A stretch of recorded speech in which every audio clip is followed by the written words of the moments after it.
बिस्मिल्लाहिर्रहमानिर्रहीम। अस्सलाम वालेकुम नाज़रीन, मैं हूं आपका मेज़बान कामरान एजाज़।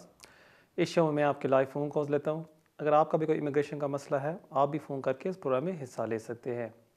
प्रोग्राम का नंबर अभी आपके स्क्रीन के नीचे आ रहा है। उम्मीद है कि आपको ऐसी एडवाइस दी जाएगी जो आपके लिए फ़ायदेमंद साबित होगी।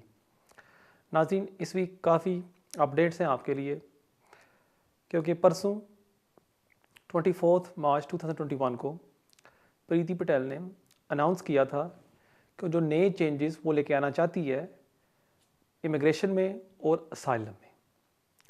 और उसने एक स्टेटमेंट पब्लिश की है जिसमें उसने कहा है कि इसका जो मेन मकसद है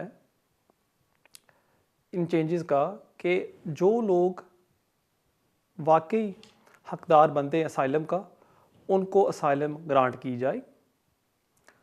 दूसरा, उसने कहा है कि हम इलीगल एंट्री स्टॉप करना चाहते हैं, कि लोग एंटर हो रहे लॉरी के थ्रू और बोट के थ्रू, हम इसको स्टॉप करना चाहते हैं, इसलिए हम सख्ती कर रहे हैं। और जो तीसरी चीज़ इन रूल्स का मकसद है जो आने वाले हैं, वो है कि लोगों को आसानी के साथ रिमूव किया जाए यूके से। क्योंकि अक्सर एक प्रॉब्लम होती है, जब भी होम ऑफिस कोशिश करती है किसी को रिमूव करने में, या तो वो असाइलम क्लेम कर लेते हैं या कोई वो ह्यूमन राइट्स क्लेम डाल देते हैं। और इस वजह से प्रीति पटेल का कहना है कि हम लोगों को रिमूव नहीं कर सकते, और हम नए रूल्स लेके आ रहे हैं जिसमें हमें आसानी होगी, हम लोगों को निकाल सकते हैं फ्रॉम द यूके। और जो मेन चेंजेस असाइलम में वो लेके आ रही हैं वो ये है कि अगर कोई बंदा लॉफुली एंटर होता है, asylum Sikar, lawful asylum Sikar enter होता है यूके में, उसको हम फौरी तौर पर इंडेफिनिट ग्रांट कर देंगे। अब आप यहाँ बैठ के सोच रहे होंगे कि लॉफुल असाइलम सीकर कौन है। वो असाइलम सीकर्स होते हैं जो यूके एक ममालिक के साथ एग्रीमेंट कर लेती है कि हम 2000 या 3000 असाइलम सीकर्स आपकी कंट्री से एक्सेप्ट करेंगे, क्योंकि वहाँ कोई जंग चल रही है या कोई ज़लज़ला हुआ है, और इस वजह से हम एक्सेप्ट करेंगे असाइलम सीकर्स। मिसाल तौर पर आप ले लें सीरिया, पिछले 4-5 सालों में तकरीबन 20,000 असाइलम सीकर्स यूके ने एक्सेप्ट किए हैं। अंडर दिस न्यू स्कीम वो प्रीति पटेल प्रपोज कर रही है कि जब कोई लॉफुल असाइलम सीकर एंटर करेगा यूके में, हम उसको फौरी तौर पर इंडेफिनिट ग्रांट कर देंगे। लेकिन सख्ती आती है जब कोई बंदा अनलॉफुली एंटर करता है, या कोई बंदा लॉफुली एंटर करके बाद में ओवरस्टेयर हो जाता है, उसके ऊपर प्रीति पटेल ने कहा कि हम सख्ती करेंगे। और जो उसके प्रपोजल्स हैं वो ये कह रही है कि बल्कि बजाय हम उसको रेफ्यूजी स्टेटस ग्रांट करें, हम उसको ग्रांट करेंगे टेम्पररी प्रोटेक्शन। और ये उसके प्रपोजल्स में होगा कि एक 2.5 साल का वीज़ा आपको ग्रांट किया जाएगा, और उसको आपने एक्सटेंड करना होगा। शायद इसमें इंडेफिनिट आपको ना मिले, और वो चेक करते रहेंगे कि आपकी कंट्री में थ्रेट है या नहीं जब आपको वो एक्सटेंशन ग्रांट करते हैं। सो ये एक नई चेंजेस आ रही हैं। दूसरा, इसने ये कहा है कि जो लोग असाइलम क्लेम करते हैं और वो कहते हैं कि हम अंडर 18 हैं, लेकिन अक्सर उनकी एज होती है 30-35। अफ्रीका से काफ़ी केसेस इस तरह के आते हैं, अफ़गानिस्तान से इस तरह के केसेस आते हैं, पाकिस्तान से इस तरह के केसेस आते हैं।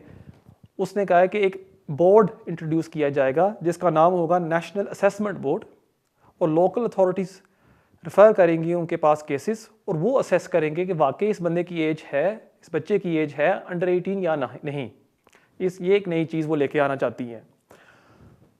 एक और चीज़ जो वो लेके आना चाहती है वो है कि JR कॉस्ट्स असाइलम सीकर्स को भरने पड़ेंगे। फॉर एग्जांपल, अगर आपका एप्लीकेशन रिफ्यूज़ हो जाता है या आपको वो रिमूव करना चाहते हैं, और आप एक JR की एप्लीकेशन दर्ज कर देते हैं कि आपकी रिमूवल को स्टॉप किया जाए, अगर आप वो केस हार जाते हैं, आपको कॉस्ट भरने पड़ेंगे।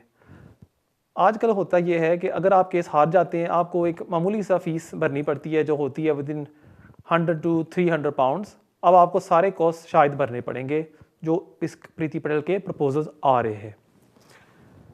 दूसरा, जो प्रीति पटेल ने कहा है कि अगर कोई कंट्री हमारा साथ नहीं देती ट्रैवल डॉक्यूमेंट्स इशू करने में या एक्सेप्ट करने में कि ये बंदा हमारे मुल्क का है, जब उस कंट्री से कोई एप्लीकेशंस आएंगे, हम उनको सख्ती के साथ कंसिडर करेंगे। सो फॉर एग्ज़ाम्पल, अगर कोई शख्स पाकिस्तान से आया था और वो असाइलम क्लेम करता है, उसका असाइलम क्लेम रिफ्यूज़ हो जाता है और उसको होम ऑफिस रिमूव करना चाहती है, और पाकिस्तान एम्बेसी कहती है कि जी हम श्योर नहीं है कि ये हमारे कंट्री का है, कि हमारे पास इसका प्रूफ नहीं है। और इस तरह के मुख्तलिफ केसेस हो जाते हैं। जब कोई बंदा अप्लाई करेगा पाकिस्तान से फॉर एंट्री क्लियरेंस कोई भी वीज़े के लिए, हम उसको सख्ती के साथ कंसिडर करेंगे। सो ये किस्म का एक ब्लैकमेल है जो होम ऑफिस कर रही है कंट्री के साथ जो हमारे साथ कोऑपरेट नहीं करते। एक और चीज़ जो वो लेके आना चाहती है वो है कि ट्रैफिकिंग। अब ट्रैफिकिंग में होता है कि अगर आप कहते हैं कि मैं एक स्लेवरी का शिकार हूँ या मुझे फोर्स करके लेके आया गया है इस कंट्री में, आप मॉडर्न स्लेवरी पर क्लेम कर सकते हैं। और प्रीति पटेल का ये कहना है कि यहाँ बहुत ज़्यादा अब्यूज़ हुआ है और हम इस रूट को मुश्किल करना चाहते हैं। जब कोई भी एप्लीकेंट आजकल अप्लाई करता है स्लेवरी क्लेम, आपको एक रीजनेबल ग्राउंड्स का डिसीजन दिया जाता है विद इन 5 to 7 डेज़।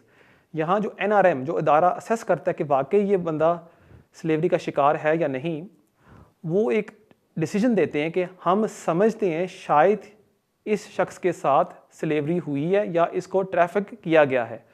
इस थ्रेशहोल्ड को वो बढ़ाना चाहती है और उसका ये कहना है कि अगर कोई बंदे को असेस किया जाएगा अंडर द न्यू रूल्स, आपको तकरीबन सर्टन होना चाहिए कि ये बंदा है स्लेवरी का विक्टिम। सो ये भी क्राइटेरिया बहुत वो सख्त करना चाहती है। और एक आखिरी चीज़ जो उसने अनाउंस की थी परसों, वो ये है कि जो स्टेटलेस केसेस हैं, जो बच्चे फॉर एग्जांपल यहाँ 5 साल के हो गए हैं और उन्होंने for example Indian high commission से पासपोर्ट नहीं लिया, प्रीति पटेल और होम ऑफिस का ये कहना है कि लोग इस रूट को अब्यूज़ कर रहे हैं। इसको भी हम असेस करेंगे कि इसको हम किस तरह टाइट कर सकते हैं और स्ट्रिक्ट कर सकते हैं। हो सकता है कि जिस तरह फॉर एग्जांपल FLRS पर जो इमिग्रेशन रूल्स पर आप अप्लाई करते हैं एज अ स्टेटलेस पर्सन, जो एडल्ट्स अप्लाई करते हैं, आपको साबित करना होता है कि कोई कंट्री आपको एक्सेप्ट नहीं कर रही। हो सकता है कि नेशनलिटी में भी ये रिक्वायरमेंट ले आए।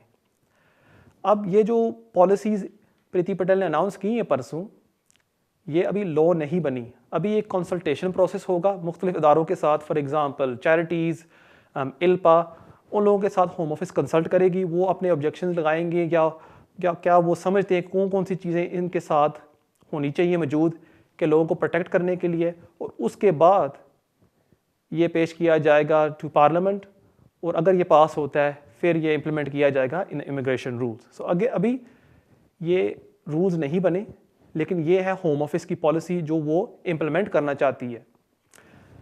अब मैंने वादा किया था आज मेरे फेसबुक के ऊपर कि मैं बात करूंगा इमिग्रेशन एमनेस्टी के बारे में। आप खुद अब अंदाज़ा लगा सकते हैं कि अगर प्रीति पटेल और होम ऑफिस इतनी सख्ती कर रही है इमिग्रेंट्स के साथ, फिर कोई एमनेस्टी नहीं आएगी, आज भी नहीं आएगी, कल भी नहीं आएगी और अगले साल भी नहीं आएगी। क्योंकि जो टोरी पार्टी है, जब इन्होंने इलेक्शन जीता था, इन्होंने इस बेस पर जीता था कि हम ब्रेक्सिट आपको दिलवाएंगे और दूसरा हम इमिग्रेशन में सख्ती करेंगे। अब तकरीबन at the end of the year इनकी हाफ टर्म हो जाएगी। अगर इतनी सख्ती कर रहे हैं, आप क्या समझते हैं कि ये नरमी कर देंगे और इमिग्रेंट्स को एमनेस्टी दे देंगे? बिल्कुल नहीं। फिर इन्होंने प्लानिंग करनी है अपने नेक्स्ट इलेक्शन की, और जो सीट्स इन्होंने जीती थी अप नॉर्थ, जो लेबर की सीट्स थी, उन्होंने इस वजह से जीती थी कि वो लोग तंग आ गए थे इमिग्रेशन के साथ।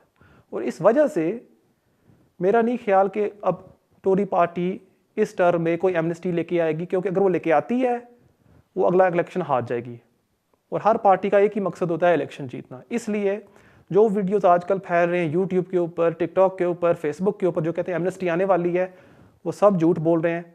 जो सच्चाई है वो आपके सामने है कि सख्ती बढ़ रही है। और इसलिए मैं आप सबको ये एडवाइस करूँगा, बच के रहें इन वीडियो से, उन सलिसिटर्स से जो आपको झूठे वादे देते हैं। अगर आप सोच रहे हैं कोई एप्लीकेशन सबमिट करना चाहते हैं, किसी अच्छे सलिसिटर्स के साथ कंसल्ट कर लें कि इसके क्या मेरिट्स हैं।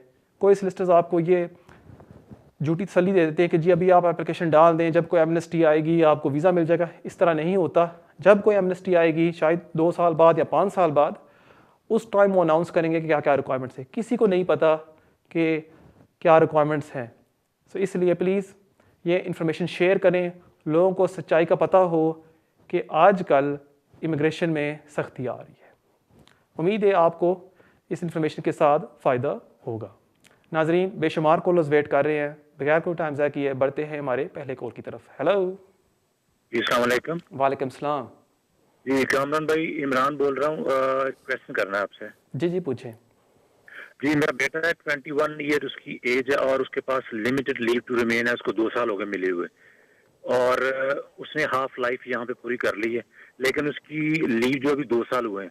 तो मेरा क्वेश्चन ये है कि यूनिवर्सिटी वो लोन मिल सकता है उसको स्टूडेंट फाइनेंस में? उसको कितना अरसा हो गया यहाँ रहते हुए? यहाँ रहते उसको 10 साल से ऊपर ही हो गए हैं और 21 साल एज है उसकी। ठीक है, मैं समझ गया। बहुत शुक्रिया आपके कॉल का। जहाँ तक मेरी अंडरस्टैंडिंग है कि अगर कोई एप्लीकेंट ओवर 18 होता है, आपको हाफ लाइफ ज़्यादा गुजारनी चाहिए यूके में, फिर जाके वो आपको ग्रांट करते हैं यूनिवर्सिटी फंडिंग। सो अगर आपने मुझे बताया कि आपके बच्चे को यहाँ आई थिंक 8-10 साल हो गए, उसने अपनी हाफ लाइफ यहाँ यूके में नहीं गुजारी, हो सकता है शायद आपके बेटे को वो रिफ्यूज़ कर दें। अगर बच्चा अंडर 18 है, रूल्स कहते हैं कि अगर बच्चे ने 7 साल यहाँ गुजारे हैं, फिर हम उसको फंडिंग दे देती है। बेस्ट चीज़ ये होगी कि अगर आप स्टूडेंट लोन कंपनी के साथ रब्ता कर लें, वो आपको कंफर्मेशन दे सकते हैं कि अगर आपके बच्चे को वो फंडिंग देंगे या नहीं। बहुत शुक्रिया आपके कॉल का। वो बढ़ते हैं हमारे अगले कॉल की तरफ। Hello Hello. I have a question. If someone is half-life on the visa okay and if he get married to British citizen woman, so how long does it take this application and for him to get indefinite or British passport? So when he married this British woman, did he have valid leave? Sorry. When this person married the British woman, did he have a visa, a valid visa? No, he's on asylum, half-life. Asylum. So has he got a 2.5-year visa or a 5-year visa right now? I'm not too sure. Okay. Nevertheless, I will answer that question. Thank you very much for your call. Thank you. हमारी sister ने ये सवाल पूछा है कि अगर किसी को हाफ लाइफ बेसिस पर वीज़ा ग्रांट किया जाए और उसकी शादी हो जाती है एक ब्रिटिश नेशनल के साथ, वो कब इंडेफिनिट के लिए अप्लाई कर सकता है? अब अगर किसी के पास वैलिड लीव है और उसकी शादी हो जाती है एक ब्रिटिश नेशनल के साथ, अगर वो इनकम रिक्वायरमेंट सेटिस्फाई कर रहा है या वो दोनों इकट्ठे होकर सेटिस्फाई कर रहे हैं 18,600 और उसने A1 इंग्लिश टेस्ट पास कर लिया है, वो अप्लाई कर सकता है under the 5-year partner root और फिर 5 साल बाद वो इंडेफिनिट लीव टू रिमेन के लिए अप्लाई कर सकता है। अगर उसके पास वैलिड लीव नहीं है, देन आपको 10-year रूट पर अप्लाई करना होता है। इफ़ किसी के पास अगेन असाइलम है, the same procedure will apply. So just to reiterate my answer in English, if your friend has valid leave and he marries a British spouse, he can apply under the partner route provided that he meets the income requirement, or together they meet the 18,600 income requirement. He will apply under the 5-year route. Once he's completed 5 years under that route, he can apply for ILR. Thank you very much for your call. नाज़रीन पढ़ते हैं? नहीं नाज़रीन, मुझे बताया जा रहा है कि ब्रेक का वक्त होता जाता है। जाने से पहले मैं आपको अपना ईमेल एड्रेस देता जाऊँ जो अभी आपके स्क्रीन के ऊपर आ रहा होगा, kejaz@me.com। इसके ज़रिए आप मुझे कॉन्टैक्ट कर सकते हैं और अगर आप मुझे मिलना चाहते हैं आप मुझे मिल भी सकते हैं। और आप सबसे मैं रिक्वेस्ट करता हूँ कि अगर आप प्लीज़ जाएं YouTube के ऊपर और वहाँ टाइप करें कामरान एजाज और वहाँ सब्सक्राइब करें मेरे चैनल को।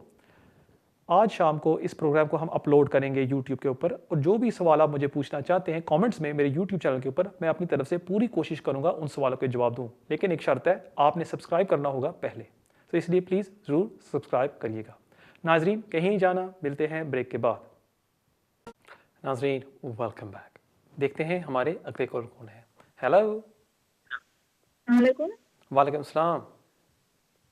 जी मैं सितंबर में यूके में आई थी जी जी और मेरा बीआरपी कार्ड अक्टूबर में रिटर्न हो गया था घर पे आके वापस, क्योंकि हम लोग घर पे नहीं थे।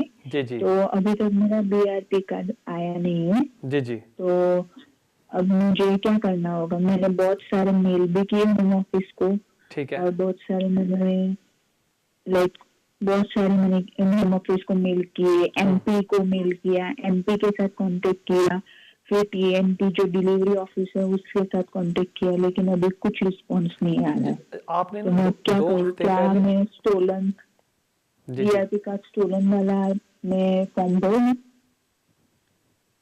जी जी। 2 हफ्ते पहले ना आपने फ़ोन किया था और मैंने आपको एडवाइस दी थी कि ऑनलाइन जाके वो फॉर्म भरें। आपने वो फॉर्म भरा है अभी? जी भर दिया वो। भर दिया, ठीक है, मैं समझ गया। बहुत शुक्रिया आपके कॉल का। क्योंकि आपने thank you form, so much. जी जी, क्योंकि आपने फॉर्म भी भर दिया है, आपने एमपी को भी इन्वॉल्व कर दिया है, आपने लेटर्स भी लिख दिए होम ऑफिस को, फिर यहाँ आपने आपको एक ही चीज़ करनी चाहिए और वो है थोड़ा सा इंतज़ार करें। होम ऑफिस को कम से कम 4 to 6 वीक्स दें और मुझे पूरी उम्मीद है कि आपको वो नया कार्ड इशू कर देंगे, क्योंकि कोरोना वायरस की वजह से काफ़ी ज़्यादा बैकलॉग है, वो इसमें थोड़ी सी डिले आ रही है, बायोमेट्रिक कार्ड्स में भी आ रही है। बल्कि कभी कभी ये हो रहा है आजकल कि क्लाइंट को आज ग्रांट हो गया वीज़ा, लेकिन बीआरबी कार्ड 1 माह बाद आ रहा है। इसलिए थोड़ा सा टाइम उनको दे दें रिस्पॉन्स का। अगर रिस्पॉन्स नहीं आती फिर आप एक और स्टेप ले सकती हैं, एक कंप्लेंट लेटर लिख सकती हैं होम ऑफिस को, या आप उनको एक थ्रेटनिंग लेटर भी भेज सकती हैं। लेकिन फॉर नाउ मेरी एडवाइस आपसे ये होगी कि थोड़ा सा टाइम उनको दें कि वो आपको एक जवाब लिख सकें। बहुत शुक्रिया आपके कॉल का और बढ़ते हैं हमारे अगले कॉल की तरफ। हेलो। हेलो, अस्सलाम वालेकुम। वालेकुम सलाम। कामरान भाई, क्या हाल है? ठीक है जी शुक्र अल्लाह का।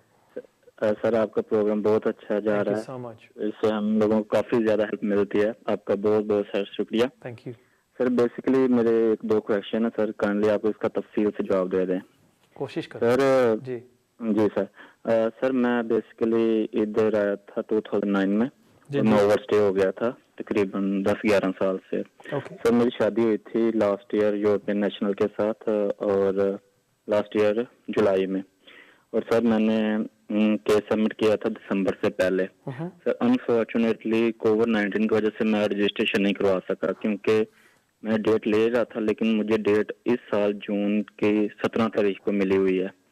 तो लेकिन मैंने as a partner case submit करवा दिया था दिसंबर से पहले। अंडर द सर, उन्होंने मेरी फाइल सॉरी जी जी जी सर बात करें जी जी। जी सर उन्होंने मेरी फाइल वापस भेज दी थी और पासवर्ड भी वापस भेज दिए और उन्होंने कहा कि आप हम मैरिज सर्टिफिकेट भेजें। सर, मेरा क्वेश्चन ये है कि क्या मैं सर, अभी मुझे मैरिज नोटिफिकेशन मिला है, वो मैरिज डेट भी नहीं मिली, यानी कि नोटिफिकेशन मिला है मैरिज रजिस्ट्रेशन की तरफ से जो मिलता है। सर, क्या जून लास्ट चल रहा है, क्या उसके बाद सर मैं अप्लाई कर सकता हूँ एज ए यूरोपियन लॉ के तहत या एज ए ब्रिटिश लॉ के तहत जी जी, आफ्टर उसका जून? तो जवाब मैं दूंगा, लेकिन मुझे ये बताएं, आपने एप्लीकेशन सबमिट की मेरे ख्याल में दिसंबर 2021 में, करेक्ट? दिसंबर लास्ट ईयर दिसंबर से पहले। सॉरी, ठीक है जी, डेडलाइन से पहले आपने सबमिट की। वो आपने अनमैरिड पार्टनर की थी या मैरिज की? ईएफएम फॉर्म सर, इस्तेमाल किया अनमैरिड था या पार्टनर। ईएफएम या एफएम? Sir, FM. एफएम किया था। आपको ईएफएम करना चाहिए था ना, आपको अपील राइट मिल जाता। और सर, वो मेरे सॉलिसिटर ने किया था। कौन? तो सर बहुत गलती कर दी आपने। जी सर अभी मुझे क्या करना चाहिए? क्या इसका तफसील से जवाब दे दें? क्या मुझे उसके बाद यानी कि ब्रिटिश लॉ के 18,600 पूरी इनकम शो करनी पड़ेगी या क्या करना चाहिए, या फिर भी मैं जून के बाद ऐसे यूरोपियन लॉ के तहत ही सबमिट करवा सकूंगा फाइल अपनी? ठीक है, मैं देता हूँ आपके सवाल का जवाब। बहुत शुक्रिया आपकी कॉल का। पहली बात तो ये थी कि जब आपने एप्लीकेशन सबमिट की दिसंबर 2020 में, आपका काम था कि आप ईएफएम पर करते, क्योंकि आप एक एक्सटेंडेड फैमिली मेंबर थे, आपकी शादी अब उस टाइम अब नहीं हुई थी। अब होम ऑफिस की गाइडेंस कहती है कि 2 साल आपको रहने चाहिए होने चाहिए। ये कोई लॉ नहीं है, ये वैसे होम ऑफिस ने ये गाइडेंस बनाई हुई है। और अगर आप जुलाई से रह रहे थे उसके साथ, आप आर्ग्यू कर सकते थे कि 6 माह हो गए हैं, हम एक ड्यूरेबल रिलेशनशिप में हैं और हम अनमैरिड पार्टनर की बेस के ऊपर अप्लाई कर रहे हैं। जाहिर सी बात है, उन्होंने रिफ्यूज़ कर देना था होम ऑफिस ने, लेकिन आपको अपील राइट मिल जाता। अब क्योंकि आपने मैरिज बेस के ऊपर अप्लाई किया है, आपका एप्लीकेशन वैलिड ही नहीं था और उस वजह से उन्होंने या तो होल्ड पर कर दिया होगा या उन्होंने रिफ्यूज़ कर दिया without an appeal right. So that is a big problem for you. अब डेडलाइन तो चली गई है। अब आपके पास 2 ऑप्शंस हैं। अगर आपके पास वो 6-7 माह का प्रूफ है या 8 माह का प्रूफ कि आप रह रहे थे with your partner before 31 December 2020, आप अपने होम कंट्री वापस जा सकते हैं और वहाँ आप एक ईए फैमिली परमिट के लिए अप्लाई कर सकते हैं एज अ ड्यूरेबल पार्टनर। लेकिन इसमें थोड़ा रिस्क होता है कि अगर वो रिफ्यूज़ कर दें आपको, आप अपील पर जाएं, वहाँ भी रिफ्यूज़ हो जाए, फिर आप वहाँ फंस गए हैं। In your home country. अब दूसरी ऑप्शन इन कंट्री आपके लिए ये है कि आप अब इमिग्रेशन रूल्स पर अप्लाई कर सकते हैं, और यहाँ आपको साबित करना होगा मेरे ख्याल में एक्सेप्शनल सर्कमस्टांसेस, क्योंकि ज़्यादातर जब कोई भी शख्स अप्लाई करता है relationship with a British national, unless exceptional circumstance नहीं है आपके एप्लीकेशन को वो रिफ्यूज़ कर देते हैं, क्योंकि वो कहते हैं कि आप वापस जाएं और एंट्री क्लियरेंस लेके आएँ, फिर ही जाके हम आपको वीज़ा ग्रांट करेंगे। सो इसलिए इसमें थोड़ी सी प्रॉब्लम मुझे नज़र आ रही है, और मेरी एडवाइस उन लोगों के लिए है कि जो सोच रहे हैं अप्लाई करने के लिए, थोड़ा सा टाइम आप वेट कर लें कि हम असेस कर सकें कि होम ऑफिस किस तरह का स्टांस ले रही है इन एप्लीकेशंस में। अब एक और बात करते हैं, कल परसों एक वीडियो निकली थी यूट्यूब के ऊपर जहां थोड़ी सी इन्फॉर्मेशन शेयर की गई थी कि अगर आप एक अनमैरिड रिलेशनशिप में थे एक यूरोपियन नेशनल के साथ बिफोर 31 दिसंबर 2020 और फिर आपकी शादी हो जाती है आफ्टर इन 2021, आप अप्लाई कर सकते हैं अंडर द सेटलमेंट स्कीम। और मेरा ख्याल है कि आप इसका जिक्र कर रहे हैं इस वीडियो का। That was wrong information. आप उस सूरत हाल में अप्लाई कर सकते हैं कि अगर आपके पास वैलिड लीव थी। सो फॉर एग्जांपल मैं आपको एक मिसाल देता हूँ, मेरे पास था स्टूडेंट वीज़ा और 31 दिसंबर 2020 से पहले मैं एक रिलेशनशिप में था एक यूरोपियन नेशनल के साथ। हमें 8-9 महीने का प्रूफ था, और उसके बाद अभी हमने नए साल में आके शादी कर ली है। उस बेस के ऊपर मैं ये कह सकता हूँ कि मैं एक ड्यूरेबल रिलेशनशिप में था, मेरे पास वैलिड लीव थी, और अब मैं अप्लाई करना चाहता हूँ under EU settlement scheme as a spouse of EA national. So यहाँ दो शर्त आपने पूरे करनी होती हैं कि एक तो आपके पास वैलिड लीव थी and you are in a durable relationship before 31 December 2020। क्योंकि आपने मुझे बताया कि आप ओवरस्टेयर थे for तकरीबन 10-11 साल, आप इस रिक्वायरमेंट को सेटिस्फाई नहीं करते और इस रूल का आप फ़ायदा नहीं उठा सकते। सो बेस्ट ऑप्शन आपके लिए ये होगी कि इमिग्रेशन रूल्स पर आप अप्लाई करें, लेकिन फॉर नाउ मैं आपको एडवाइस करूँगा थोड़ा सा आप वेट कर लें। बहुत शुक्रिया आपके कॉल का, और देखते हैं हमारे अगले कॉल कौन है। Hello hello sir, good evening. Good evening. जी, मेरा सवाल है, एक मेरा फ्रेंड है एक्चुअली, और उसके जो पेरेंट्स है वो ओवर 60 है और डिसेबल्ड वीजा में है।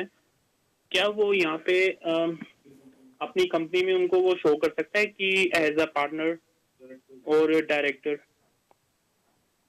ठीक है, जब आप कहते हैं डिसेबल्ड वीज़ा पर है, ये कौन सा वीज़ा है? आप अपने फ्रेंड को ज़रा फ़ोन दे दें, ज़रा वो मुझसे एक्सप्लेन करें। डिपेंडेंट सिटीजन पे 65। वो कब एंटर हुए थे यूके? 3 इयर्स पहले। हेलो जी, वो यहाँ पे एंटर 3 इयर्स पहले हुए थे। 2 साल पहले? जी, 3 साल पहले। सॉरी, आपकी आवाज़ नहीं आ रही, थोड़ा सा ऊंचा बोले। 3 साल पहले, ठीक है। और आपकी नेशनलिटी क्या है, ब्रिटिश है या यूरोपियन है? जी, Indian. But are you British? जी, मेरी इंडियन है, इंडेफिनेट। जी जी, और आपने अपने पेरेंट्स को स्पॉन्सर किया था, ठीक है, मैं समझ गया। बहुत शुक्रिया आपके कॉल का। अब क्योंकि आपको आपके पेरेंट्स को उन्होंने इंडेफिनेट ग्रांट की होगी, अगर आपके parents for example as a director आप लगाना चाहते हैं, आप लगा सकते हैं। इसमें ऐसी कोई चीज़ नहीं है कि वो बिल्कुल ही अपाहिज होकर घर बैठ जाएं। अगर आप उनको डायरेक्टर लगाना चाहते हैं इन योर कंपनी, आप लगा सकते हैं। इसमें मेरे ख्याल में कोई प्रॉब्लम नहीं होगी जब वो नेशनलिटी के लिए अप्लाई करेंगे। सो इसलिए अगर आप उनको लगाना चाहते हैं as a director, I think it would be okay. बहुत शुक्रिया आपके कॉल का, और देखते हैं हमारे अगले कॉल कौन है। Hello hello, you live on air. Yes. Hello hello, you live on air, fire away. Hello sir. जी जी जी, फरमाइए। जी, मैंने लास्ट वीक आपसे एक सवाल किया था, लेकिन आपने ब्रेक ली और कोई जवाब नहीं, बाद में ये शायद आपके ध्यान से निकल गया था। सॉरी, दोबारा मैंने स्पाउस वीजा की ड्यूरेशन के मतलब आपसे एक सवाल किया था। मैंने कहा था कि ये क्या ये टाइम जो है वो टाइम ऑफ एप्लीकेशन से काउंट होगा या फिर जब वीजा ग्रांट होता है उस डेट से काउंट होगा? क्योंकि कौन सा असाइलम का? सॉरी, किसकी बात कर रहे हैं? असाइलम की बात कर रहे हैं आप? नहीं, स्पाउस वीजा की, क्योंकि मेरी वाइफ के पास स्पाउस वीजा है ना 5 साल का। ठीक है। उसकी एप्लीकेशन उन्होंने 2 साल होल्ड पे रखी थी, फिर जाके इसको वीजा मिला था। तो मैं कहता हूँ कि वो 2 साल काउंट होंगे। जी जी, मुझे एक बात बताएं, जब आपकी वाइफ को उन्होंने वीजा दिया था जी जी आपकी वाइफ ने पाकिस्तान से अप्लाई किया था या यूके से? पहली बात यहाँ से अप्लाई किया था। यहाँ से किया था। अब ठीक है, ये नंबर 1 हो गया, ठीक हो गया। अब दूसरी बात ये है कि जब आपकी वाइफ ने अप्लाई किया था स्पाउस वीज़े के लिए, उस टाइम उनके पास कोई वीज़ा था, फॉर एग्जांपल स्टूडेंट वीज़ा, या वो ओवरस्टेयर थी? उसके पास वो उस टाइम स्पाउस वीजा जो डिपेंडेंट वीजा था ना, पॉइंट बेस्ड डिपेंडेंट वीजा, वो था, यानी वो इलीगल नहीं थी, वो उसके पास राइट हर चीज थी। ठीक है, इसका ये मतलब कि जब आप एंटर हुए थे यूके, आप स्टूडेंट थे पहले और आपको आईएलआर ग्रांट हो गई थी? जी जी, मुझे तो आईएलआर ग्रांट हुई थी ना। और जब आपको आईएलआर ग्रांट हो गई, आईएलआर के लिए अप्लाई किया था और इसका साथ फिर स्पाउस वीजे के लिए अप्लाई किया था। अब इसका मतलब आपने लॉन्ग रेजिडेंस के लिए ऊपर अप्लाई की आईएलआर, और आप वाइफ को स्विच करना चाहते थे to the spouse route, correct? जी जी, ठीक हो गया। और जब आपकी वाइफ ने अप्लाई किया था, क्या कहते हैं, स्पाउस वीज़े के ऊपर, उसके पास वैलिड लीव थी, करेक्ट? जी जी, ठीक है, मैं समझ गया, बहुत शुक्रिया आपके कॉल का। अगर आपके वाइफ के पास वैलिड लीव थी और उसके अब 10 साल पूरे हो गए यहाँ यूके में रहते हुए लॉफुल रेजिडेंस, फिर वो अप्लाई कर सकती है आईएलआर के लिए। लेकिन अगर स्पाउस वीज़े के ऊपर उसके 5 साल अगर पूरे नहीं हुए और आप स्पाउस वीज़े के बेस के ऊपर अप्लाई करना चाहते हैं आईएलआर, फिर उसको 5 ईयर्स पूरे करने होंगे ऑन द स्पाउस रूट, फिर ही जाके वो अप्लाई कर सकती है आईएलआर के लिए। अब यहाँ आपने असेस करना है आप कौन से रूट पर अप्लाई कर रही हैं। बेस्ट चीज़ ये होगी कि आप अपनी सब्जेक्ट एक्सेस होम ऑफिस से मंगवा लें और एक सोलिसिटर से मिल लें, वो आपको फिर सही तरह एडवाइस कर सकता है कि आपको कौन सा रूट इस्तेमाल करना चाहिए। बहुत शुक्रिया आपके कॉल का, और देखते हैं हमारे अगले कॉलर कौन है। Hello hello, you live one है। हेलो, अस्सलाम वालेकुम। वालेकुम सलाम। याज़न, सबसे पहले तो आपके प्रोग्राम बहुत अच्छा है, माशाल्लाह आप प्रोग्राम कर रहे हैं, माशाल्लाह। Thank you so much. तो मैं फर्स्ट टाइम कॉल कर रही हूँ, तो बस मेरा एक छोटा सा क्वेश्चन था। मैं एक्चुअली ब्रिटिश हूँ। जी जी। तो मैं ब्रिटिश हूँ, मुझे 2000 हम इधर आए थे, तो फिर उसके बाद 2005 में जो मेरा भाई मेरे साथ आया था, तो मुझे नेशनलिटी यहाँ मिल गई थी, इंडेफिनिट लीव टू रिमेन। अब तो माशाल्लाह ब्रिटिश पासपोर्ट है मेरे पास, एंड हो गए 18 साल हो गए। तो मेरा भाई जिस लेगेसी में मुझे मिला था ना इंडेफिनिट लीव रिमेन, तो मेरा भाई किसी रीजन से ना पाकिस्तान वापस चला गया था, तो अब वो इधर वापस आना चाह रहा है। तो सेम ही जो कैटेगरी में मुझे वीजा मिला था ना, क्योंकि हमारा केस इकट्ठा था, तो फिर मुझे भी मिल गया था, तो भाई वापस चला गया था। मैं सिर्फ ये पूछना चाहती हूँ कि अगर मेरा भाई इधर मैं उसको बुलाना चाहती हूँ दोबारा, तो फिर मैं कैसे बुलाऊँ उसको, कैसे आ सकता है वो? लेकिन सेम ही उसको उसी कैटेगरी में उसका भी आता है। वो जो नहीं 2005 में हुआ था, वीजे दे रहे थे असाइलम सीकर्स को। जी जी। तो उसमें हमें मिला था, फिर मैंने इंग्लिश टेस्ट दे के, तो फिर माशाल्लाह मेरा 21 ईयर ओल्ड बेटा है, हमें तो इतने साल हो गए अब इधर, तो मेरा भाई क्या उसी कैटेगरी में आके अप्लाई कर सकता? बस ये पूछना था। आप असाइलम सीकर थे उस टाइम? हाँ, उस वक्त हम असाइलम पर 2000 में आए थे। जो भाई थे आपके, उसके बाद हमें 2005 में ना इंडेफिनिट लीव टू रिमेन मुझे मिल गया था। मेरे भाई जो ना किसी रीजन की वजह से ना पाकिस्तान ट्रैवल डॉक्यूमेंट्स बना के ना वापस चला गया था, परमानेंटली, तो उसको जाना पड़ गया। ठीक है, मैं समझ। तो मैं सिर्फ ये क्वेश्चन मेरा ये है कि अगर मेरा भाई, अब मैं इधर एक सिंगल मामू और मेरे पास मेरा बेटा 21 ईयर ओल्ड, तो वो भी स्टूडेंट है, तो मैं डिसेबल हूँ, तो अगर मैं अपने मेरा भाई कैसे आ सकता है इधर? ठीक है, मैं देता हूँ आपके सवाल का जवाब। बस थोड़ा सा इजाज़त है, ये जवाब दे दें तो इंशाल्लाह मैं बाद में भी, मुझे एक और भी 2 काम पूछने से क्वेश्चन, लेकिन मैं देता हूँ आपके सवाल का जवाब, तो इसलिए आई होप मैं दूंगा आपके सवाल का जवाब। बहुत शुक्रिया आपके कॉल का। नाजरीन, इस सवाल का जवाब मैं दूंगा ब्रेक के बाद, लेकिन जाने से पहले आपको अपना ईमेल एड्रेस दे जाऊँ, जो अभी आपके स्क्रीन पर दोबारा आ रहा होगा, keijaz@me.com। इसके ज़रिए आप मुझे कांटेक्ट कर सकते हैं, और अगर आप मुझे ऑफिस में मिलना चाहते हैं, आप मुझे मिल सकते हैं। मिलते हैं ब्रेक के बाद। नाज़रीन, वेलकम बैक। ब्रेक से पहले एक सिस्टर ने सवाल पूछा था कि वो एक असाइलम सीकर थी यूके में, उनके भाई भी असाइलम सीकर थे, और दोनों को मेरे ख्याल में ग्रांट हो गया। वो जो कॉलर हैं उनके पास आज ब्रिटिश नेशनलिटी है, लेकिन जो उनके भाई थे वो वापस चले गए पाकिस्तान, वो वहाँ रह रहे हैं। अब वो दोबारा एंटर करना चाहते हैं यूके में, और अगर जो उनकी सिस्टर है अगर वो उनको स्पॉन्सर कर सकती है potentially as an asylum seeker, unfortunately आप उनको स्पॉन्सर नहीं कर सकते क्योंकि जो रूल्स हैं वो ये कहते हैं असाइलम सीकर्स खाली अपने स्पाउसेस को स्पॉन्सर कर सकते हैं अगर वो रिलेशनशिप शुरू हुई थी यूके एंटर होने से पहले। सो अगर आपकी शादी हुई थी यूके एंटर होने से पहले, आप अपने स्पाउस को बुला सकती हैं यहाँ यूके में as an asylum Sikar.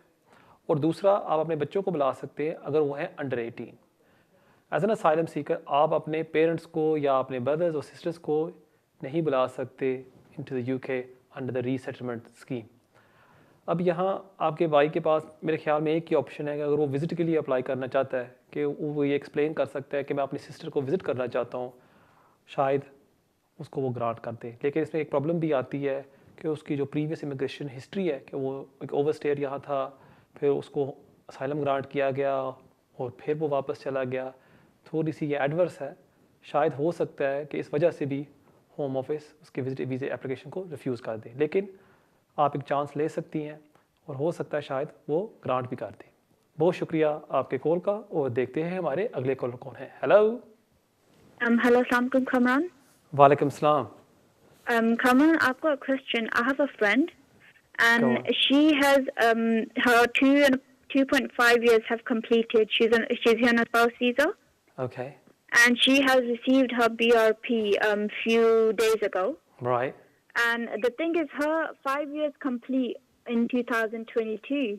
Right. But the BRP which she has received, it says that her expiry on the BRP is 2023. So she just wanted to know, can she apply for the indefinite leave to remain after 2022, after 5 years are complete, or she has to wait? I think you and I have spoken on the phone, haven't we, previously? Is that your biometric card, the spouse visa? Has it come through finally? No, it's my friend's. I'm talking on behalf of her. Has your one come through yet? Sorry? Did you apply previously? I think we spoke on the phone. And yeah, so it's both of us. Has your one come through yet? I've got mine as well. So it's my friend, she has received it as well. Has your one come through? Yeah, mine has come. Congratulations. Thank you. All right, I'll answer the question. Thank you very much. Thank you so much. Bye-bye. Thank you. Caller ने एक सवाल पूछा है कि उनकी दोस्त ने apply किया था एक्सटेंशन के लिए, स्पाउस वीज़े के लिए, और उन्होंने वीज़ा दिया है 2023 तक, लेकिन जो उनकी फ्रेंड है वो अप्लाई कर सकती है 2022 में जब उनके 5 साल पूरे होते हैं इंडेफिनिट के लिए। अब उनको 5 साल 2020 में जब पूरे होंगे उस टाइम वो ILR के लिए अप्लाई कर सकती हैं, या जब वो कार्ड एक्सपायर होगा उससे 28 डेज़ पहले। ये उन्होंने सवाल पूछा कि वो कब उनकी फ्रेंड अप्लाई कर सकती है ILR के लिए।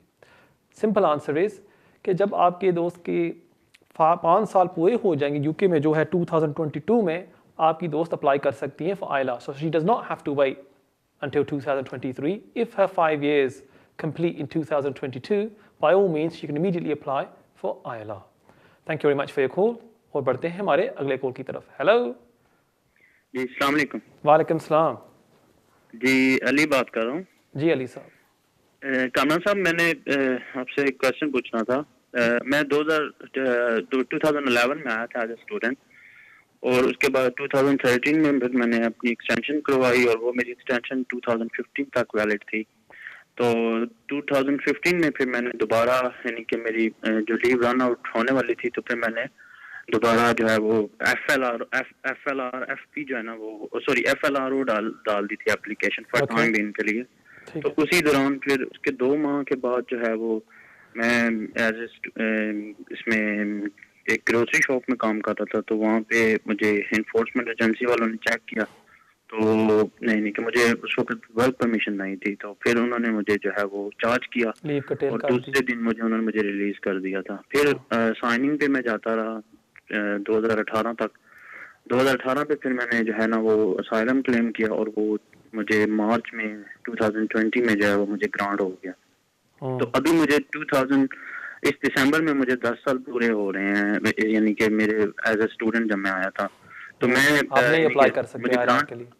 क्या मैं ILR अप्लाई कर सकता हूँ इस पे, या कि मुझे 5 साल वेट करना पड़ेगा? नहीं, क्योंकि जब आपकी वो रेड हुई थी उस टाइम उन्होंने आपका वीज़ा कैंसिल कर दिया। अच्छा। और उस दिन से आप ओवरस्टेयर थे, इस वजह से उन्होंने आपको रिपोर्टिंग पर लगा दिया, और जब आपको वीज़ा मिला असाइलम में 2020 में, उससे आपने 5 साल पूरे करने और फिर ही जाके आप अप्लाई कर सकते हैं ILR के लिए। सही है। अच्छा, तो एक छोटा सा क्वेश्चन हो रहा है कि मैंने यानी कि वो जो है वो ब्लू जो है ट्रैवल डॉक्यूमेंट्स वो अप्लाई किया था नवंबर में, लेकिन वो अभी तक उसका रिस्पॉन्ड नहीं आया, और ना मैंने ईमेल्स भी किए हैं उनको, लेकिन उन्होंने कोई रिप्लाई नहीं किया अभी तक। ठीक है, मैं समझ गया। मजीद और देर लगाएंगे या कि मुझे और वेट करना होगा कि मुझे क्या करना चाहिए? ठीक है, मैं देता हूँ आपके सवाल का जवाब। बहुत शुक्रिया आपके कॉल का। जहाँ तक आपका पहला सवाल है कि अगर आप ILR के लिए अप्लाई कर सकते हैं, वो तो आप नहीं कर सकते। प्लीज़ पैसे ज़ाया मत करिएगा, आपका रिफ्यूज़ल ही आएगा। जहाँ तक आपका दूसरा सवाल है कि आपने ट्रैवल डॉक्यूमेंट के लिए अप्लाई किया और अभी तक आपको जवाब नहीं आया, उसमें भी थोड़ी सी डिले आ रही है। मैंने भी एक एप्लीकेशन सबमिट की थी क्लाइंट के लिए दिसंबर में, अभी तक जवाब नहीं आया। मेरे ख्याल में और 2-3 माह में आ जाएगा, कोई परेशानी की बात नहीं है, जल्द से जल्द वो आपको इशू कर देंगे। बहुत शुक्रिया आपके कॉल का, और बढ़ते हैं हमारे अगले कॉल की तरफ। हेलो अस्सलाम वालेकुम। वालेकुम सलाम। कमरान भाई, बड़ी मेहरबानी, ਤੁਹਾਡੀ बहुत अच्छी इन्फॉर्मेशन लगी ਤੁਹਾਡੇ प्रोग्राम ਤੋਂ, जज़ाकल्लाह। भाई मेरी एक मशवरा करना है ਤੁਹਾਡੇ ਨਾਲ। मैं अपने भाई, मैं यूरोपियन नेशनल हाँ ते यूके ਵਿੱਚ शिफ्ट ਹੋਇਆ जी जी, और मैं अपने भाई ਦਾ ਜਿਹੜਾ ਉਹ ਵੀਜ਼ਾ ਅਪਲਾਈ ਕੀਤਾ ਹੈ फैमिली परमिट ਤੇ। ठीक है, ਤੇ ਉਹ ਰਿਫਿਊਜ਼ ਹੋ ਗਿਆ ਪਾਕਿस्तान ਤੋਂ। अच्छा, ਹੁਣ ਇਸ ਵਕਤ ਮੇਰੇ ਕੋਲ ਚਾਂਸ ਹੈ मैं दोबारा कर सकना या मतलब है कि उसकी अपील ही करनी, और रिफ्यूज है उस वक्त कोरोना वायरस की वजह तो मतलब है कि जो पे स्लिपा मेरिया ने वो कम अज कम जी 170 पाउंड आई जी जी पर वीक, और जी ज्यादा ज्यादा आई वो 490 पाउंड पर वीक आई। चलो वो तो एक गल है, लेकिन तुसी भाई नूं पैसे भेज रहे सी फॉर एग्जांपल साल डेढ़ जब मैं भेज रहा मैं 2019 तो मतलब है कि 2020 तो वो रसीदां मैं उस पर स्पेन में चाहिए, और स्पेन तो मैं भेज देना वो भी रसीदां है। वो किਦੋਂ भेज रहे सो केड़ा सन सी? यूके तो मैं भेज रहा हूं। ਉਹ ਕਿਹੜਾ ਸਾਲ ਸੀ ਜਦੋਂ ਸਪੇਨ ਤੋਂ ਭੇਜ ਰਹੇ ਸੀ ਫॉर एग्जांपल 19 18 17 ਜਾਂ 2019 2020 ਦੀਆਂ? ਉਸ ਤੋਂ ਪਹਿਲਾਂ ਮੈਂ ਨਹੀਂ ਲੱਭੀਆਂ, लेकिन 2019 20 ਦੀਆਂ ਮੇਰੇ ਕੋਲ ਆਏ ਨੇ। ठीक है, मैं समझ 2020 ਜਿਹੜਾ ਉਹ ਮੈਂ यूके ਤੋਂ ਭੇਜੀਆਂ ਨੇ। ठीक है, मैं समझ गया। बहुत शुक्रिया ਤੁਹਾਡੇ ਕੋਲ ਦਾ, ਕਿਉਂਕਿ ਹੁਣ ਤੁਸੀਂ ਦੁਬਾਰਾ ਐਪਲੀਕੇਸ਼ਨ ਤੇ ਪਾ ਨਹੀਂ ਸਕਦੇ, ਕਿਉਂਕਿ ਐਕਸਟੈਂਡਡ ਫੈਮਿਲੀ ਮੈਂਬਰਸ ਨੂੰ ਤੁਸੀਂ ਹੁਣ ਸਪਾਂਸਰ ਨਹੀਂ ਕਰ ਸਕਦੇ यूके ਵਿੱਚ। ਮੇਰੀ ਐਡਵਾਈਸ ਤੁਹਾਡੇ ਵਾਸਤੇ ਇਹੀ ਹੋਏਗੀ ਕਿ ਤੁਸੀਂ ਫੌਰੀ ਤੌਰ ਤੇ ਅਪੀਲ ਕਰ ਦਿਓ। ਤੁਹਾਡੇ ਕੋਲ 28 ਦਿਨ ਹੁੰਦੇ ਨੇ, ਤੁਸੀਂ ਫੌਰੀ ਤੌਰ ਤੇ ਅਪੀਲ ਭਰ ਦਿਓ, ਫੀਸ ਭਰ ਦਿਓ, ਔਰ ਵੇਟ ਕਰੋ ਅਪੀਲ ਹੀਅਰਿੰਗ ਵਾਸਤੇ। ਜਿੱਥੇ ਤੱਕ ਤੁਹਾਡੀ ਕੀ ਨਾਮ ਹੈ ਇੰਪਲੋਇਮੈਂਟ ਦਾ ਇਸ਼ੂ ਸੀ, ਉਹ ਤੁਸੀਂ ਉਹਨਾਂ ਨੂੰ ਸਮਝਾ ਸਕਦੇ ਹੋ ਕਿ ਉਸ ਟਾਈਮ ਮੇਰੀ ਆਮਦਨੀ ਥੋੜੀ ਘੱਟ ਸੀ और इस वजह से ਮੈਨੂੰ ਪੈਸੇ ਥੋੜੇ ਘੱਟ ਮਿਲ ਰਹੇ ਸਨ, लेकिन फिर भी मैं अपने भाई ਨੂੰ ਪੈਸੇ ਭੇਜ ਰਿਹਾ ਸੀ और ਉਹ ਆਪਣਾ ਖਰਚਾ जो उसकी एसेंशियल लिविंग नीड्स ने जो टर्मिनोलॉजी होम ऑफिस इस्तेमाल करती होंगी है, वो जो पैसे मैं भेज रहा सी ਉਹਦੇ ਨਾਲ ਹੀ ਉਹ ਪੂਰਾ ਕਰ ਰਿਹਾ ਸੀ। ਬੈਸਟ ਚੀਜ਼ ਕੀ ਹੋਏਗੀ ਕਿ ਤੁਸੀਂ ਇੱਕ ਸਿਸਟਰ ਨੂੰ ਇਨਵੋਲਵ ਕਰ ਲਓ ਕਿ ਜੋ ਤੁਹਾਡੇ ਅਪੀਲ ਨੂੰ ਸਹੀ ਤਰ੍ਹਾਂ ਤਿਆਰ ਕਰ ਸਕੇ, और फिर ਤੁਹਾਡੇ ਵਾਸਤੇ ਬਿਹਤਰ ਚਾਂਸਸ ਹੋਣਗੇ ਅਪੀਲ ਜਿੱਤਣ ਨੂੰ। बहुत शुक्रिया ਤੁਹਾਡੇ ਕੋਲ ਦਾ, और देखते हैं ਸਾਡੇ अगले कोई और कौन ने। हेलो अस्सलाम वालेकुम। वालेकुम सलाम जी भाई, मुझे अपने बेटे के बारे में बात करनी है। जी जी, बात करें। मेरा बेटा, मैं और मेरा बेटा 2011 में आए थे हम लोग पाकिस्तान से स्टूडेंट बेस पे ना, तो हमें फरवरी में हो गए पूरे 10 साल। तो जो मेरा एक्सटेंशन है वो इस साल के लास्ट में है, आखिरी एक्सटेंशन। तो मैं ये आपसे पूछना चाहती हूँ, क्या मैं अपने बेटे को, जैसे हमारे 10 साल पूरे हो गए हैं, उसको क्या मैं जैसे 7 साल के रूप पे बच्चे को यहाँ पे कर रहे हैं पक्का, वैसे मैं करवा सकती हूँ उसको, या उसकी एक्सटेंशन ही करवानी पड़ेगी मेरे साथ? ठीक है, एक मिनट। अभी आपके 10 साल पूरे हो जाएंगे 2021 में, जो अभी दिसंबर में आ रहा है, करेक्ट? जी, वो तो एक्सटेंशन के होंगे, वैसे हमें आए हुए 10 साल हो गए हैं फरवरी में जो गुजर गए हैं। अब जो 10 साल आपको यहाँ रहते हुए हो गए हैं, ये पूरा टाइम आपने लॉफुल गुजारा है यूके में, या कोई पीरियड था जहाँ आप ओवरस्टे भी थी? नहीं, 1 साल ओवरस्टे रही हूँ मैं। अच्छा अच्छा, ठीक है। और अभी आपके बेटे के पास कौन सा वीजा है? अभी मेरे पास और उसके पास एक्सटेंशन है 10 साल की ना, तो ये नवंबर में हमारी आखिरी एक्सटेंशन है। कौन सा वीजा है आपके पास? स्टूडेंट बेस पे आए थे हम लोग। मेरा बेटा एक इधर पैदा हुआ, तो उसकी बेस पे उन्होंने हमें 10 साल का वीजा दिया था, 10 इयर्स रूट का वीजा दिया था कि एवरी 2.5 साल के बाद आप एक्सटेंशन करवाएं। स्टूडेंट बेस के ऊपर? हाँ जी, हस्बैंड मेरे यहाँ पे थे, उनके पास इंडेफिनिट लीव थी, तो 2015 में उनको ब्रिटिश पासपोर्ट मिला है। तो मेरा एक बेटा इधर पैदा हुआ था। अच्छा। 2013 में उसकी बेस पे फिर मैंने वीजा अप्लाई किया था, फिर उन्होंने मुझे वो लाइफ लीव टू रिमेन दिया था 10 साल का। फिर अगर उन्होंने आपको ये रूट पर लगाया हुआ है, चाहे आप बच्चे को 7 साल के रूट पर लगा देते हैं, रूट तो वही होगा 10 साल रूट का, अभी आप इसको स्विच क्यों करना चाहती हैं? इसका मकसद मैं क्या चाहती है? हूँ कि वो जैसे एक्सटेंशन है मेरी एक्सटेंशन से निकल जाए, मैं उसको पक्का करवा लूँ पहले ही। देखिए वो तो नहीं हो सकता ना, क्योंकि जब तक आप पक्की नहीं होती हैं उसको वो पक्का नहीं करेंगे। या अगर आप दोनों मियाँ बीवी पक्के होते फिर आपका बेटा फौरी तौर पर ILR के लिए अप्लाई कर सकता था। नहीं, मेरे हस्बैंड के पास तो ब्रिटिश पासपोर्ट है, उनके पास तो इंडेफिनिट लीव था पहले से। ठीक है, मैं समझ गया, बहुत शुक्रिया आपके कॉल का। नहीं, इसमें कोई फ़ायदा नहीं होगा, क्योंकि जब तक आपको ILR नहीं मिलती आपके बच्चे को वो ILR नहीं देंगे। तो इसलिए जैसे आपका चल रहा है सिलसिला इसी तरह चलाएं और एक्सटेंशन के लिए अप्लाई कर लें, या अगर आपकी ILR बनती है आप ILR के लिए अप्लाई कर लें। खाली एक सिचुएशन में आपका बेटा अप्लाई कर सकता था ILR के लिए, अगर आपको ILR ग्रांट किया जाता है और चाहे आपका बच्चा ओवरस्टेयर था, वो फौरी तौर पर अप्लाई कर सकता था ILR के लिए, क्योंकि दोनों पेरेंट्स के पास ILR है, क्योंकि आपके हस्बैंड ब्रिटिश हैं और आपके पास ILR है, फिर आपका बेटा फौरी तौर पर अप्लाई कर सकता है ILR के लिए।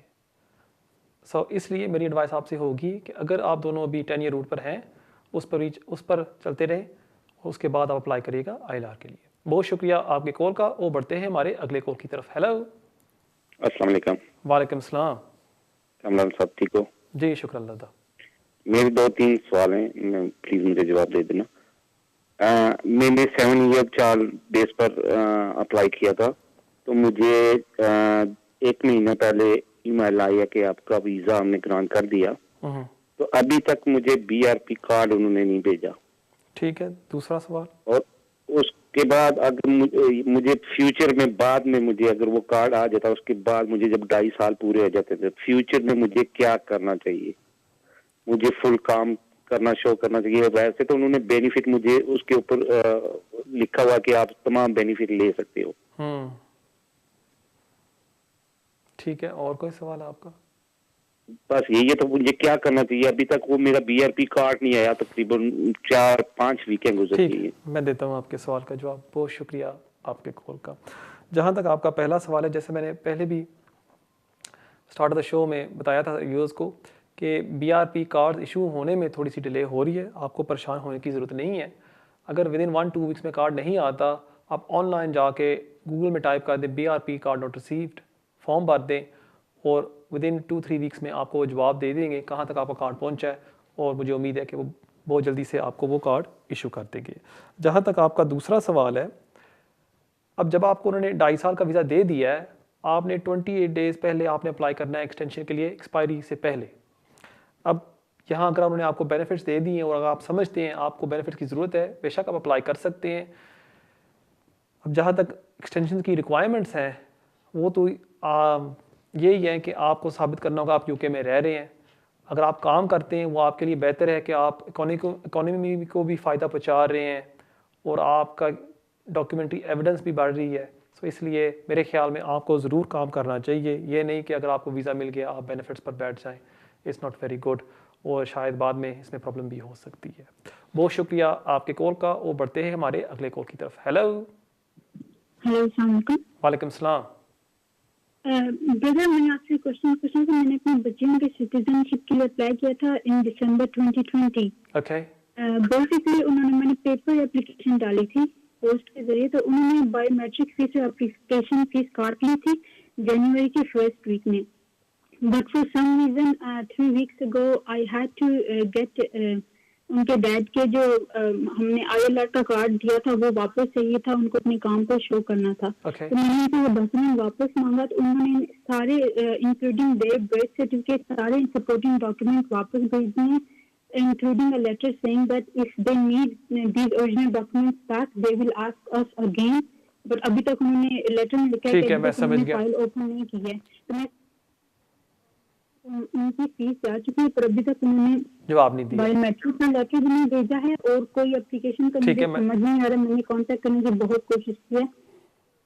कुछ रीजन हो सकता है, आप कौन से बता सकते हो? दोनों बेटियां मेरी अंडर एज लाइक अंडर 5 हैं। ठीक है, मैं समझ गया। बहुत शुक्रिया आपके कॉल का।